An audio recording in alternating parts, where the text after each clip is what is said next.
सभी सनातन प्रेमियों को सादर जय गुरुदेव। आइए आज हम इस वीडियो में चर्चा करेंगे आने वाले, जो कि इस बार कुछ संदेहजनक है, होलिका दहन एवं उससे जुड़ी कुछ धार्मिक एवं पौराणिक कथाओं के साथ साथ प्रमाण के साथ मुहूर्त के बारे में, एवं इसमें क्या कुछ करना चाहिए एवं इसका क्या सही तरीका है इस पर्व को मनाने का, और इसके क्या क्या प्रभाव व्यक्तिगत और सामाजिक दृष्टिकोण पर व्यतीत होते हैं। तो चलिए सीधा चलते हैं अपने विषय पे। सबसे पहले जानते हैं कि यह मनाया कब जाता है और इस बार इस वर्ष 2023 में इसका सही मुहूर्त कब है। तो सर्वसाधारण तौर पे सभी जानते हैं कि यह पर्व फाल्गुन शुक्ल पक्ष पूर्णिमा तिथि को मनाया जाता है और इसके बारे में धर्म सिंधु आदि में उल्लेख प्रमाण सहित मिलता है और उसी के आधार पर आज हम चर्चा भी करेंगे और बताएंगे भी। तो उनमें लिखा है कि फाल्गुन शुक्ल की पूर्णिमा तिथि जो मनवादि तिथियों में से एक है। मनवादि तिथि, युगादि तिथि के बारे में कुछ जानते होंगे, बाकी कभी अगले वीडियो में उस पर अभी हम चर्चा करेंगे। लेकिन आज हम चर्चा करते हैं फाल्गुन शुक्ल पूर्णिमा, जो कि मनवादि तिथियों में से एक है। यह तिथि पूर्वाह्न में होने पर ग्राह्य है और यही होलिका कहलाती है। यह तिथि भद्रा से रहित एवं प्रदोष व्यापिनी ग्राही है।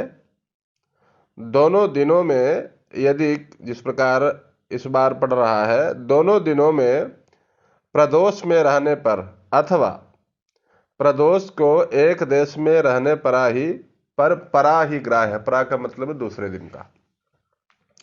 दूसरे दिन प्रदोष स्पर्श के अभाव में, अर्थात प्रदोष काल में पूर्णिमा का न होना, पहले दिन प्रदोष में भद्रा के होने पर यदि पूर्णिमा 3.5 प्रहर या उससे अधिक हो और दूसरे दिन प्रतिपदा बढ़ती हो, दूसरे दिन प्रदोष व्यापिनी प्रतिपदा में ही होलिका जलावे। एवं जिस स्थान पे जहां यदि प्रतिपदा का ह्रास हो, तब पहले दिन भद्रा के पूछ पर या भद्रा के मुख को छोड़कर होलिका आदि जलावे। अब बहुत लोग जानते भी होंगे, बहुत नहीं भी जानते होंगे कि भद्रा का मुख और भद्रा का पूछ की जानकारी कैसे हो। वैसे आजकल सुगमता से सभी पंचांगों में इसका विवरण रहता है, लेकिन तब भी जान लेते हैं कि मुख और पुछ की जानकारी कैसे प्राप्त हो।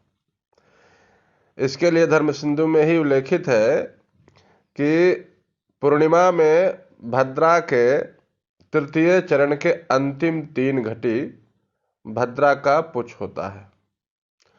चौथे चरण की आदि मतलब प्रारंभ की 5 घटी भद्रा का मुख होता है। इसी प्रकार पूर्णिमा के मध्यमान से, यदि पूर्णिमा, उदाहरण के तौर पे यदि पूर्णिमा तिथि का मान 60 घटी हो, तो पूर्णिमा के प्रवृत्ति मतलब प्रारंभ के बाद 19.5 घटी के उत्तर, अर्थात 3 घटी, 19.5 में 3 अगर जोड़ देंगे तो 22.5 घटी, मतलब 22.5 घटी ये हुआ आपका पुछ। और 22 घटी के बाद 5 घटी भद्रा का मुख। इसी प्रकार तिथि आदि के मान के अनुसार जितना भी तिथि हो उसको विभक्त करके कल्पना कर लेनी चाहिए। इसी प्रकार इस बार का जो होलिका दहन है 6 मार्च 2023 को रात्रि में भद्रा के पूछ पर, जो कि रात्रि के 12:23 से 1:35 तक होलिका दहन किया जाएगा और यह करना शुभ भी होगा।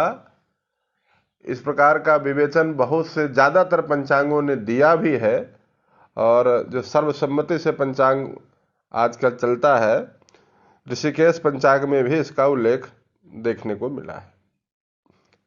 अब होलिका दहन के बारे में कुछ कथा और इसका सही तरीका क्या है, कैसे इस व्रत को करना चाहिए, और यह क्या है, कब प्रारंभ हुआ, किसके द्वारा किया गया, इस बारे में थोड़ी चर्चा कर लेते हैं। भविष्य पुराण में एक कथा का विवरण मिलता है कि सतयुग में ढूंढा नामक एक राक्षसी भगवान शिव के वरदान से निशंक होकर बालकों को पीड़ित किया करती थी। इस प्रकार उसके भय से भयभीत होकर जनता ने अपने राजा रघु से कहा, और राजा इससे बहुत चिंतित हुए कि उनके राज्य में बालकों को ये पीड़ित कर रही है। इससे क्षुब्ध होकर, परेशान होकर वो अपने कुल पुरोहित से इसके विनाश के बारे में उपाय पूछा कि इसका क्या निदान हो जिससे हमारे राज्य के सभी बालक स्वस्थ रहें और दीर्घायु हों। तब उनके पुरोहित ने बताया कि राजन, इसका मात्र एक ही उपाय है। सूखे काष्ठ एवं गोमय मतलब गोबर से बने हुए उपले, जिसको कहीं कहीं कंडा, गोईठा आदि के नाम से भी जानते हैं, तो सूखे काष्ठ और उपले आदि का संचय करें एवं विधिवत वेदों में बताए गए रक्षोघ्न आदि मंत्रों से आहुति दें, एवं आहुति के समय उस अग्नि की, जो होलिका जलाई जा रही है, उस अग्नि की नगरवासी सहित 3 परिक्रमा किलकिलाते हुए, जिस प्रकार से आनंद में और प्रसन्नता पूर्वक ताल मृदंग आदि बजाते हुए मनोरम शब्दों से, जो जिस क्षेत्र आदि के हों वहाँ के जो मनोहर गीत आदि हों, उनको गाते हुए हंसते हुए उनकी 3 परिक्रमा करें। तो उन शब्दों एवं आहुति के प्रभाव से, मंत्राहुति के प्रभाव से निश्चित ही उस पूतना का विनाश होगा, इसमें कोई भी संदेह नहीं है। ऐसा पुरोहित के बताने पर राजा रघु ने अपने नगरवासी के साथ किया, जिससे उस राक्षसी से मुक्ति मिली। तभी से यह प्रथम बार यह होलिका का पर्व विख्यात हुआ। इसके अलावा इसके बारे में प्रहलाद आदि एवं शिव विवाह के लिए देवताओं का जो प्रयास था, उसमें भी इस कथा का उल्लेख मिलता है। और अब हम चर्चा करेंगे यह किया किस प्रकार जाए, या शास्त्र के अनुसार यह किया किस प्रकार से जाता है, इस पे हम अभी चर्चा करते हैं। अब हम चर्चा करेंगे इसके विधि के बारे में कि शास्त्रगत इसकी मनाने की विधि क्या है। तो इसमें देश कालो संकृत्य स्वकुटुंबस्य, अर्थात उस नगर या ग्राम का जो विशिष्ट व्यक्ति हो, श्रेष्ठ व्यक्ति हो, उसको लेकर जहाँ पे होलिका की सामग्री तैयार की गई हो, बनाई गई हो, वहाँ पहुँचने के बाद ढूंढा नामक राक्षसी से मुक्ति के लिए उसका दुष्प्रभाव अपने ग्रामजनों पर, बच्चों पर न हो, उसके निवृत्ति के लिए संकल्प करें। और संकल्प करने के बाद जो कि शुष्क काष्ठ गोबर आदि का जो इकट्ठा किया गया है, उसमें अग्नि प्रदीप्त करें। करने के बाद कुछ मंत्र हैं, अस्माभिर संत्रस्ते कृत्वा तम होलिके यतः अतस्त्वाम पूजयिष्यामि भूते भूति प्रदा भव। इस प्रकार मंत्रों से षोडशोपचार उस होलिका का पूजन करें। पूजन करने के बाद तम अग्नि त्रिह परिक्रम्य गायन्तु च सन्तु च, उस अग्नि की 3 परिक्रमा गाते और हंसते हुए करें। इस प्रकार करने के बाद, परिक्रमा करने के बाद निशंक होकर जिसका जो मन हो कहें अभिप्राय है जिसका जो मन हो कहें, कि मतलब अपने लोक भाषा के अनुसार हास प्रयास भी कर सकते हैं। वाद विवाद नहीं, लेकिन हास प्रयास वाणी से कर सकते हैं।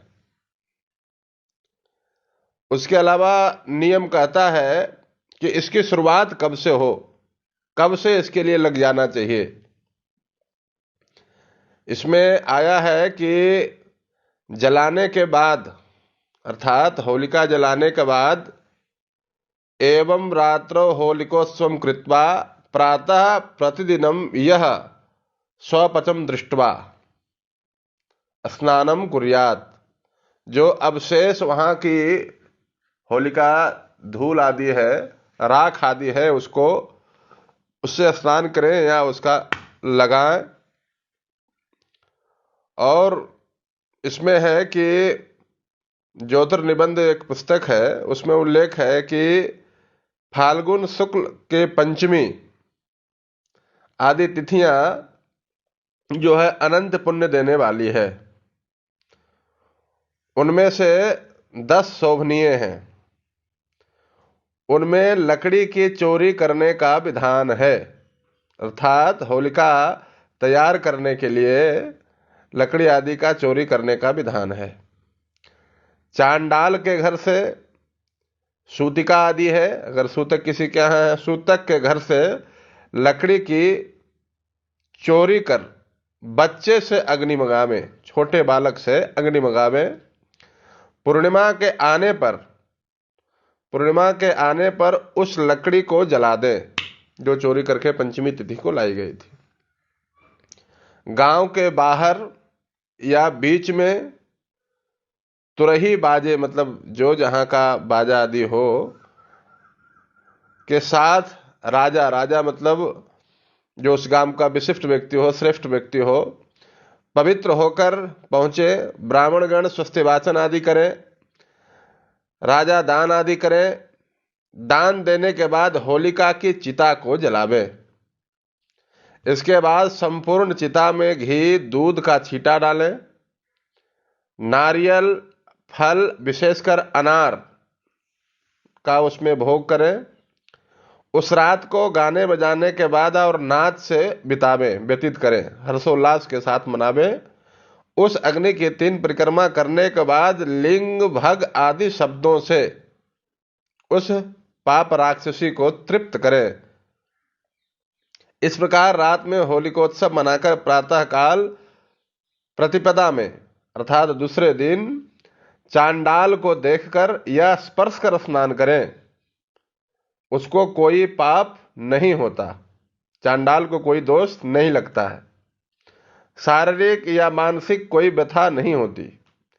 आवश्यक कार्यों को करके देव पितृ तर्पण कर सब दुष्टों की शांति के लिए इस होलिका के भस्म को प्रणाम करें।